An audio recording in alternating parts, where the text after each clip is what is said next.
Okay. 2 o'clock. Yeah. So, gonna discuss this lecture on music. Going to discuss. I haven't got any notes for this, so don't take this as gospel. Obviously, this is not from notes. Okay, so do your own research. But what I'm saying, this episode, half an hour. Hopefully, I'm gonna keep this down to half an hour. I'll keep an eye on my watch. I'll talk on my watch. I'll try and keep an eye on it. Time. Yeah, sure, I'll get the clock in here. Maybe I don't know. Ooh.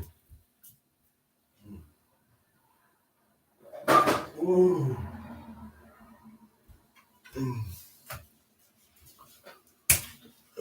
I got the clock, so I can keep an eye on the clock. Mm. Mm. Yeah, 1 minute, 29 minutes left. So today I want to talk about Rihanna, Rihanna Fanta, she called Ms. Fanta. I like to call her. Okay, because that's what she's doing now as well. She's doing fashion with this Fanta brand, which is the thing that musicians are artists, I suppose. We're all musicians, I think. Everyone is a musician in one way or another. You know, when we're born, it's something that we're all got something going on there. The nursery rhymes, you go back to that, you go back to bird sound, there's all sorts going through your head right from the day you're born, from the day you're conceived, virtually, in the belly. Anyway, this one from Barbados, she's from an island, little island, and I don't know the population of the island, but it's not big. It's a little island. Caribbean, but they think of themselves, I think, as a family, the Caribbean. But it's an interesting group of countries because they're very mixed politically, socially, culturally. Very mixed. And the history is there's common links, and there's different stuff,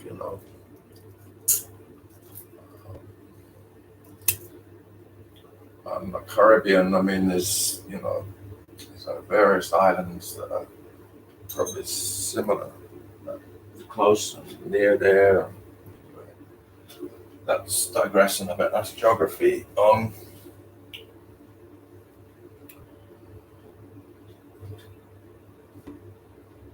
But there was a phrase. I seen that, and I think it was in the I paper or one of them, the Independent, something like that. That she's like the Sinatra of our day. That when you think like that, so you think, right? Oh, that what makes you have a think. You know what I mean?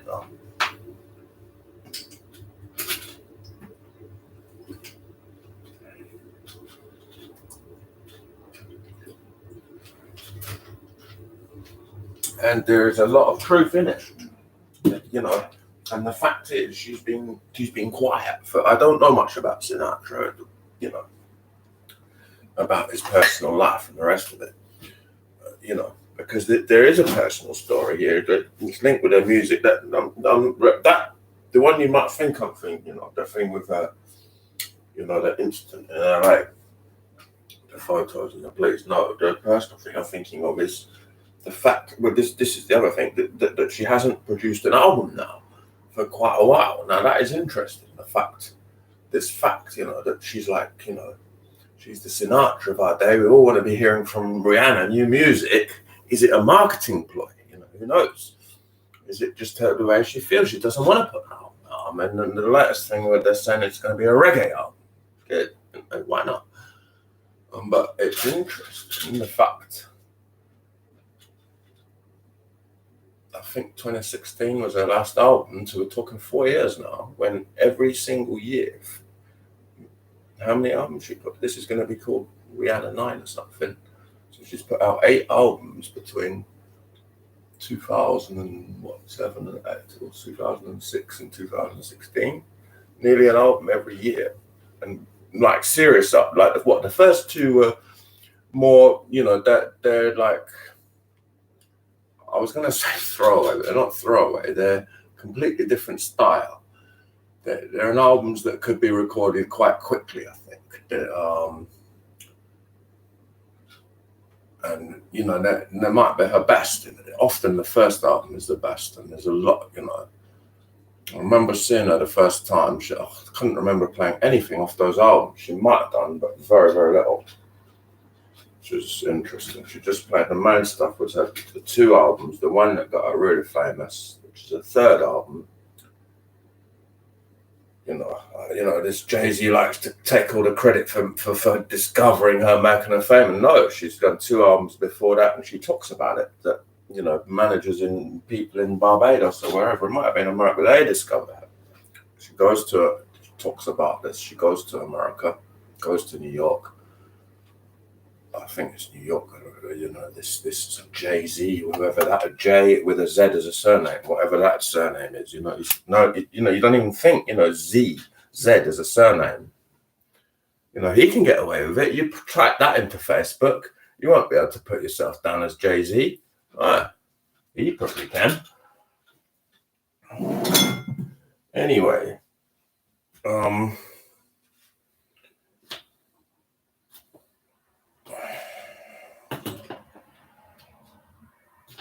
so and what I don't like about him, I don't like to diss other artists. All right, he's an artist and get on with it. He's business. He's more business than artist, I think.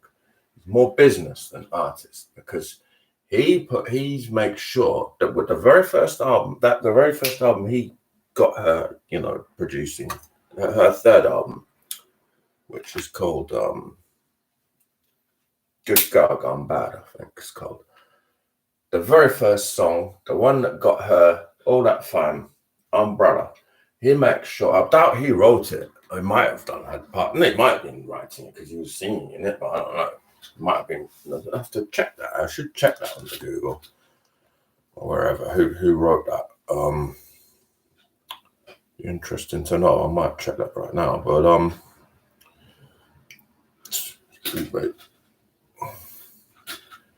the fact is that he put his voice, the very first voice you hear on that album is his, on a Rihanna album. And she was probably 20, 21 when she was making this album. She didn't really know about business in music so much. At that age, you're not totally attuned to the business, what the music business is going to do to you, try to do to you. So she gets a good deal offered to her by Mr. Jay-Z and is it the Carter Foundation or something, whatever it's called. I don't know what whatever. He's famously now, infamously, whatever you want to call it. He's married. I've seen him in concert, actually. I've seen him when he come. This was another point. I mean, this is digressing from Ms. Fenty, but I've seen him come on when Beyonce was on tour. Got given some tickets. I could give him the tickets to Beyonce. And go and watch. This is what really, as well. I said it before on one of my streams, but he she's doing a concert, and then he comes on stage. All the girls, they're going crazy for him. What's that about? So,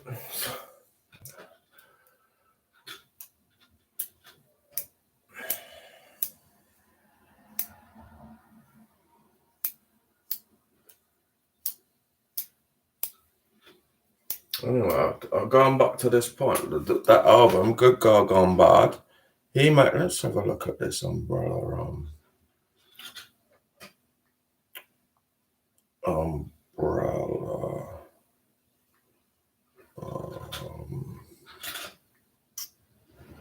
Song by Rihanna. Come up in the wiki. Let's have a look. Full lyrics. See there, they put that. You know, they give the full lyrics here. When the sun shine, we shine together. Blah blah blah. Okay, told you. That's the first line. When the sun shine, we'll shine together. Told you I'll be here forever. Said I'll always be a friend. Took an oath. I'm gonna stick it up to the end. Okay, so let's see who wrote this.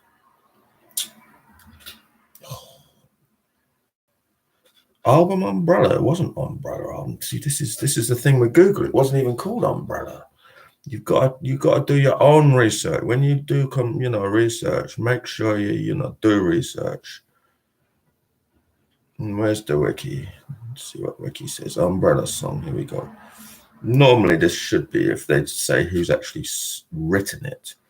So there's Good Girl Gone Bad, third studio album 2000. It features American rapper J-Z, whatever, JZ. Yeah, I call him JZ. Who co-wrote the song. Oh, so he co-wrote it. Maybe he just wrote his first line. Who knows that? Who co-wrote the song with its producers, Tricky Stewart and Cuck Harrell, with additional writing from The Dream. The song was originally written with Britney Spears in mind, but her label rejected it. It's like the Beatles, that's virtually like what them Beatles being rejected, right? Umbrella is a pop, hip-hop, and R&B song with rock elements referring to a romantic and platonic relationship and the strength of that relationship. That's what it says. Single by Rihanna featuring Jay-Z. So he's made sure featuring. I've got two sentences at the beginning and sentence in the middle. So smart. So he's getting his publicity backed onto, this, and the picture there. This is an American cover. I don't think I've seen this. If you can see that there. He's got a girl in shorts in a vest, and he's got his name up there. It's business. This is business. This is the business, music industry business. Label. Oh, it was Def Jam. It was Def Jam label. I don't think it was a nuts. See, is that the same in the UK? Entertainment Weekly ranked the song #1 on the 10 best singles of 2007. Where are we on the time-wise? Yeah, I don't want to talk all day on this song, but it also earned Rihanna and Jay-Z a Grammy. See, he gets a Grammy for that, yeah? He gets a Grammy. Can you believe? When you hear that song, I can't play it because of YouTube, it's out now, but you know what I'm talking about. He gets a Grammy for this song.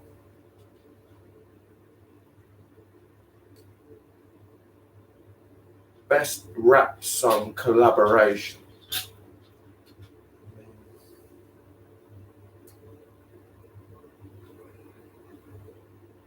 It's the annoying bit of the record is because he comes in. The first line is not, it's not whatever it was there. It's him doing some stupid sentence, and then she starts singing. Blah, blah, blah. Song serves as the lead single to the album, was released worldwide on March 29th, 2007. So that's over 13 years ago now.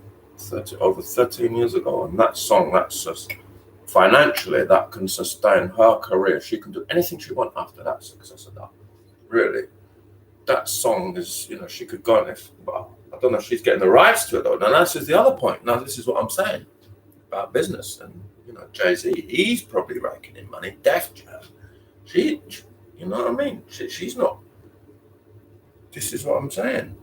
She's not got her name on that credit there. See, there's no Fenty there, is there, on the record songwriters? No. Christopher Stewart, Terrius Nash, Cuck Harrell, and Sean Carter. This Carter Foundation, right? Strange way of spelling Sean.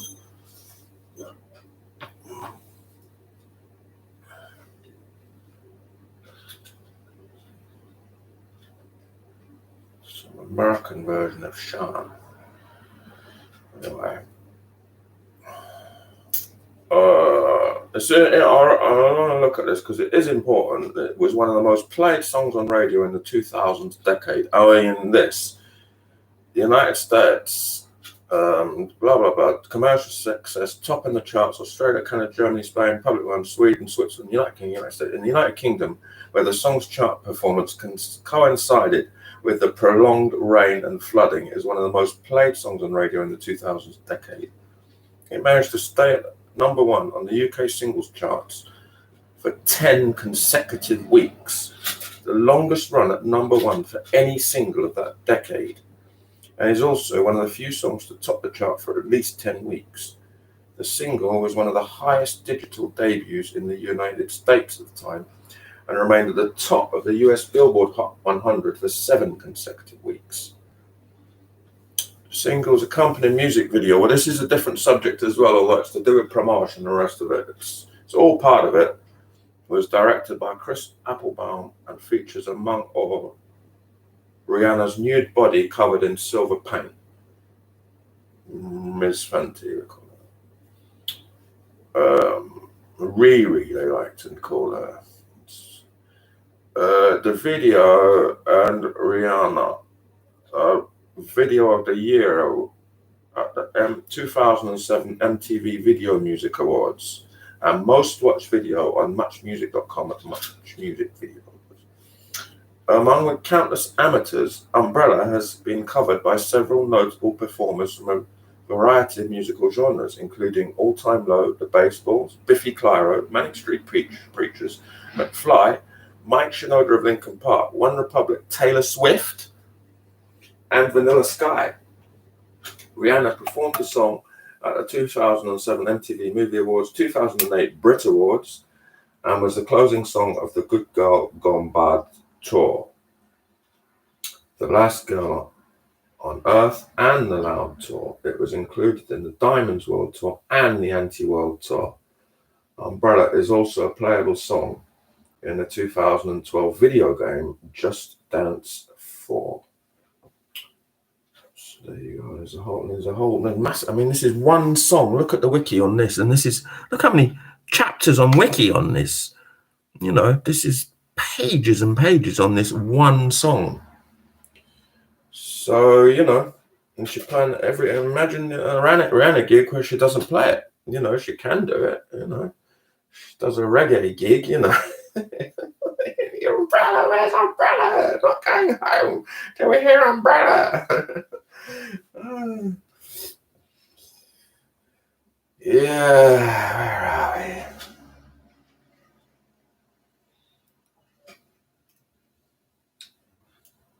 we? I just want to see this. Give me just 2 seconds. Background. American songwriter, producer. I don't want to do the whole video on this. I'm already 17 minutes in. I've only got 12 minutes left actually to talk about Rihanna, which Ms. Fenty on music. It's not much.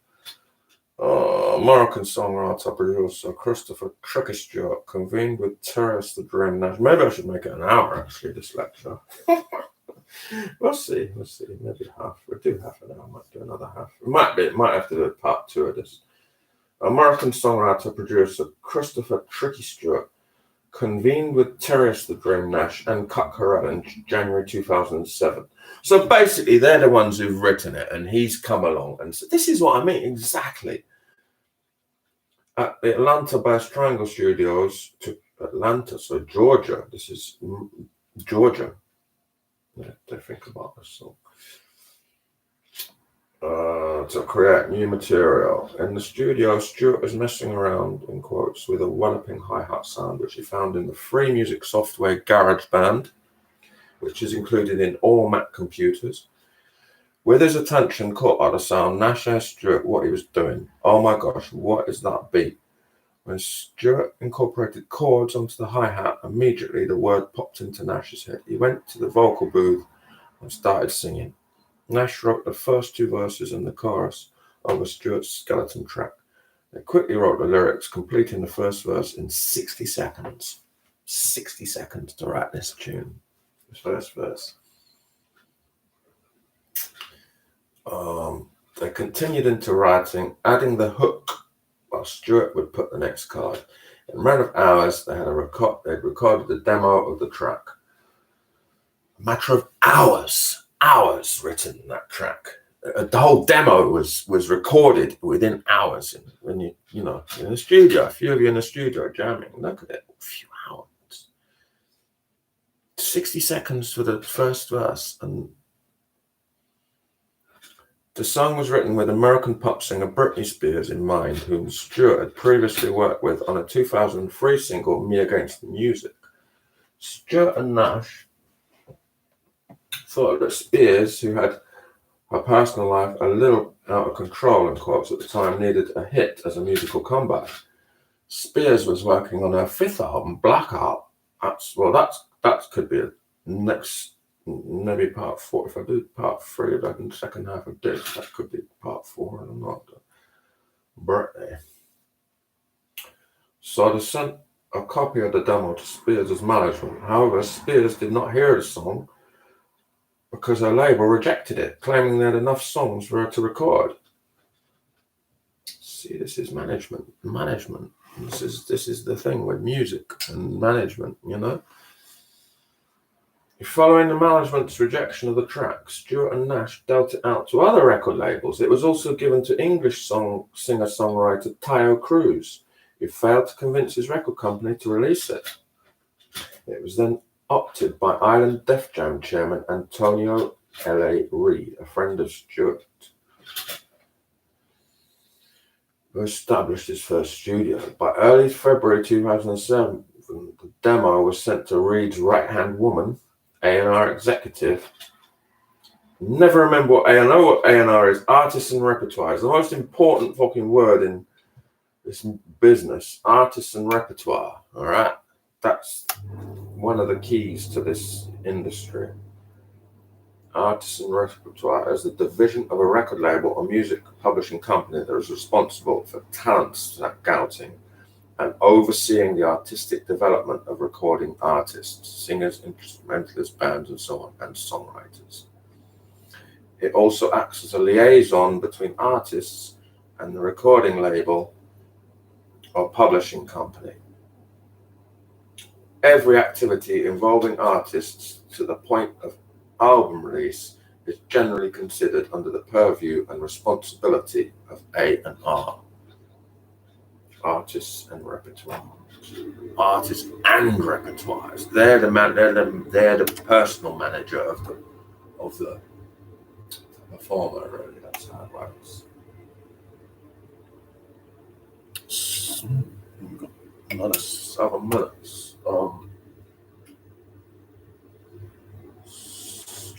So, early February 2007, the demo was sent to Reid's right-hand woman, A&R executive Karen Kwak, who passed it along to Reid with a message confirming that they had found a song suited for Rihanna, who was working on her third studio album, Good Girl Gone Bad, at the time. Reid immediately sent the demo to Rihanna, who also passed it on it. When the demo first started playing, I was like, this is interesting, this is weird, but the song kept getting better. I listened to it over and over. I said, I need this record, I want to record it tomorrow. Tricky Stewart in MTV News. When Rihanna, or Ms. Fenty, recorded the Ellas, you knew it was about to be the jump off and your life was about to change if you had anything to do with that record.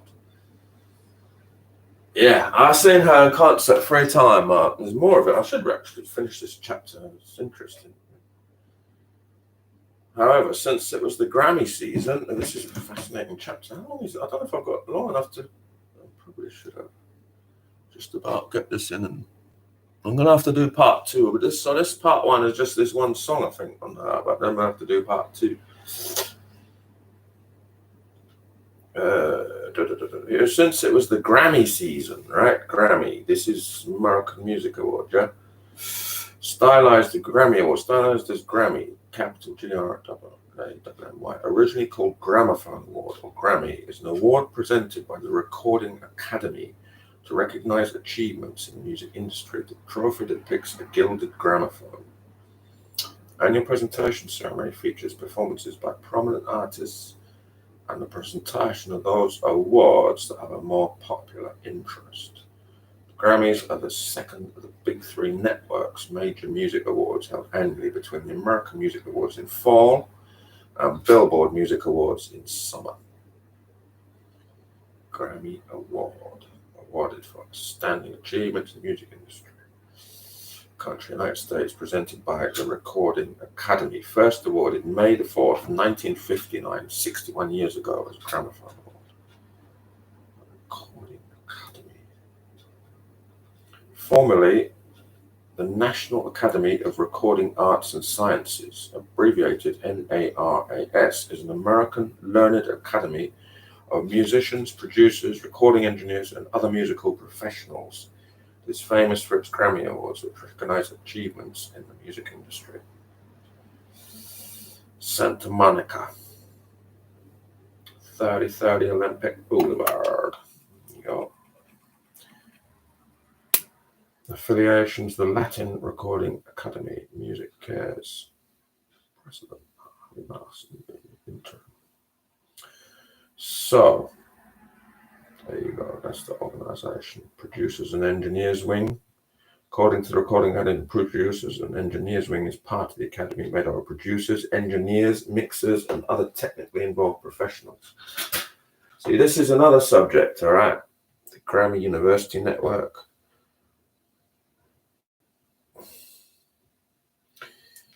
Yeah, I don't want to mention, I'm not mentioning any names on this video because there's going to be another video possibly, but might not be. But, you know, the music industry politics. Okay. You know, this is probably a proper, you know, this is like an official, you know, this is like something like the Royal Society of Arts or something like this, or I don't know what it's equivalent to. Something like, what would be a good example? Maybe I don't know, the BAFTAs or the Oscars, but the Brits, all right? And it's more recent, this Brits. And it's true, the Brits has become very, very safe. It's become very safe. They put excellent musicians on. They've put Lord on, who I love. She was singing an Elton John song, all right? Great. I don't know if they gave her an award, but they put her on. They put good musicians, and all musicians are good, all right? They're professional. You know, anyone is generally, I mean, people market the music industry, they're probably pretty good at music generally. But they can be given, the politics of it is they can be given stuff. I've done research, I've done, you know, postgraduate research into this, all right? You know, and I know about what goes on as well. You know, you don't need to have a degree in it to work it out what goes on. You know, in the radio stations, you know, maybe the musician might be on cock or something. They give the DJ some cock, you know, something like that. Claim a song, or vice versa, you know. Anything goes on, you know. This is politics, all right? Music industry politics. This is the story of what's going down, you know.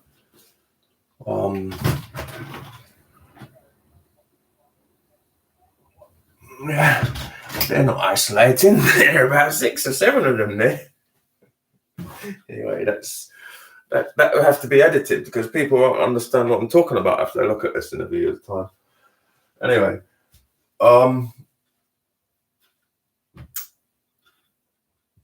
yeah.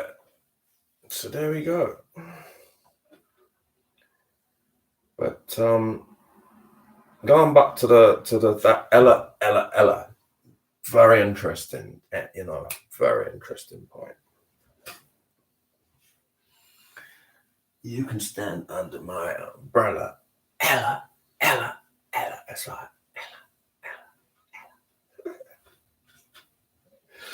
Anyway, that concludes today's lecture on Ms.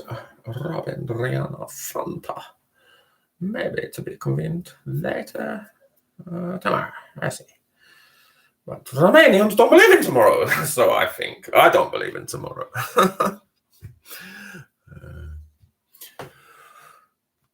No. Okay, cheers. Cheers.